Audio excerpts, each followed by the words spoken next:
आपको ये कहानी बहुत अच्छी माँ का लगेगी, हक। खुद भी सुने एक बात औरों को भी बताए, क्या सुनाए। सिर्फ रोते हुए बच्चे पर ही माँ का हक होता है? जब आरव खेलने के मूड में होता है तो उस समय मैं रसोई घर में सबकी फरमाइश पूरी करती हूँ और जैसे ही यह रोने लगता है तो इसको मेरी गोद में थमा दिया जाता है। आखिर मुझे भी तो मेरे बच्चे के साथ खेलने का मन करता है। ऐसा कब तक चलेगा? अभी रंजना रसोई में आकाश का नाश्ता और दफ्तर ले जाने का टिफिन तैयार कर ही रही थी कि अचानक सासू माँ सरला की आवाज आ गई। अरे बहू, लल्ला उठ गया है और रो रहा है, लगता है भूखा है। 4 माह का आरव आजकल बहुत तंग करने लगा था, परंतु सासू माँ की आवाज आते ही रंजना सब काम छोड़कर झट से आरव को अपने कमरे में जाकर दूध पिलाने लगी। नन्हा सा पेट बस 5-7 मिनट में ही भर गया और रंजना आरव के संतुष्ट और हंसते चेहरे को अभी निहार ही रही थी कि अचानक सासू माँ सरला कमरे में आकर गुस्से से बोली। अरे वहाँ आकाश को दफ्तर जाने में देरी हो रही है और तुम्हें बेटे से खेलने से फुर्सत ही नहीं है। लाओ इसको मुझे दो और आकाश को ढंग से दफ्तर भेजो। हर बार की तरह रंजना चुपचाप आरव को सासू माँ को देकर रसोईघर की ओर बढ़ गई। उधर सासू माँ आरव को लेकर ड्राइंग रूम में बैठकर पोते आरव के साथ खेलने लगी और साथ ही साथ अपने बेटे से बतियाने लगी। शारीरिक रूप से स्वस्थ सासू माँ यदि 5 मिनट रसोईघर का काम देख लेती तो क्या हो जाता, परंतु शायद बहू के आने के बाद जैसे हर सास रसोईघर का काम भूल ही जाती है या बहू के होते हुए काम करना अपनी तौहीन समझती है। बस ऐसे ही कुछ विचार रंजना के दिमाग में उमड़ घुमड़ रहे थे। उधर पेट भरा होने के कारण आरव भी अच्छे से खेल रहा था।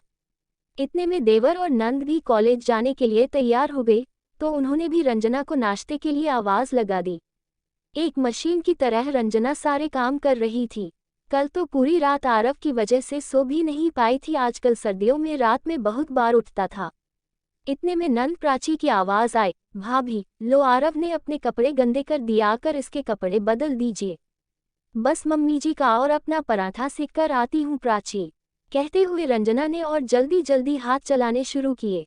अरे बहू, अब आ भी जा, गुस्से से सरलाजी बोली। सासू माँ का पराठा बनाकर अपना पराठा बिना बनाए रंजना ने सासू माँ को नाश्ता पकड़ाया और आरव को उठाकर गुस्लखाने की ओर भागी। उधर सरलाजी आराम से टीवी चलाकर गर्मागर्म नाश्ता करने लगी और दोनों बच्चे भी कॉलेज को निकल गए। आरव के कपड़े बदले ही थे कि उसे फिर से भूख लगाई थी। रसोई घर से अपनी ठंडी चाय और 2 बिस्किट लेकर रंजना आरव को दूध पिलाने लगी। अब उसमें अपने लिए नाश्ता बनाने की हिम्मत नहीं थी। देखते ही देखते आजकल कब 10 बज जाते थे पता ही नहीं चलता था। आरव जैसे ही सोया रंजना ने इत्मीनान की सांस ली और इतने में कामवाली ने आकर घंटी बजा दी। फटाफट उसके साथ लगकर सब काम करवाते करवाते घड़ी ने 12 बजा दिए और आरव भी उठ गया था। सासू माँ भी मंदिर और अपनी मित्र मंडली से मिलकर घर आ गई थी।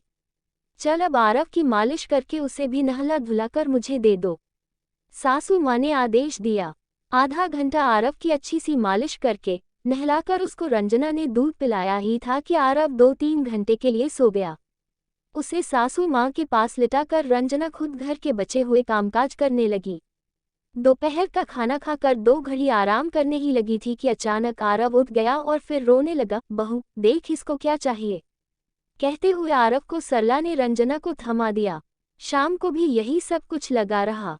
यह तो हर रोज की ही बात हो गई थी। जब आरव खेलता या हंसता तो तुरंत उसकी गोद में से लेकर परिवार के सभी जन उसको खिलाने लगते, परंतु उसके रोते ही तुरंत आरव को रंजना की गोद में पकड़ा दिया जाता। रात को जब सब खाना खा रहे थे तो अचानक आरव रो पड़ा। आकाश ने रंजना को उसको थमाते हुए कहा, इसको संभालो, हम लोग आराम से खाना खा ले। आज रंजना के सब्र का बांध टूट गया। 4 महीने से ये सब कुछ चुपचाप देख रही थी।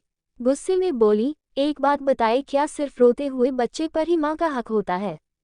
जब आरव खेलने के मूड में होता है तो उस समय मैं रसोई घर में सबकी फरमाइश पूरी करती हूँ और जैसे ही यह रोने लगता है तो इसको मेरी गोद में थमा दिया जाता है। आखिर मुझे भी तो मेरे बच्चे के साथ खेलने का मन करता है। ऐसा कब तक चलेगा? मैं सोच रही हूँ कुछ दिन के लिए माँ के घर रहकर आती हूँ, क्योंकि यहाँ पर तो मुझे मेरे बच्चे के साथ समय बिताने का मौका ही नहीं मिलता और मैं उसके बचपन को जी भी नहीं पा रही हूँ। रंजना की बात ने आकाश को भी हिला कर रख दिया था और सरलाजी की भी आंखें नीची थीं। मन ही मन सोच रही थी कि बहू कह तो ठीक ही रही है, इसलिए पहली बार उन्होंने बहू का कोई विरोध नहीं किया। रंजना नम आंखों से आरव को उठाकर चुपचाप अपने कमरे में चली गई। आज रंजना का सवाल सरला और आकाश को पहली बार निरुत्तर कर गया था। मेरे चैनल को पिलिच लाइक और सब्सक्राइब करें।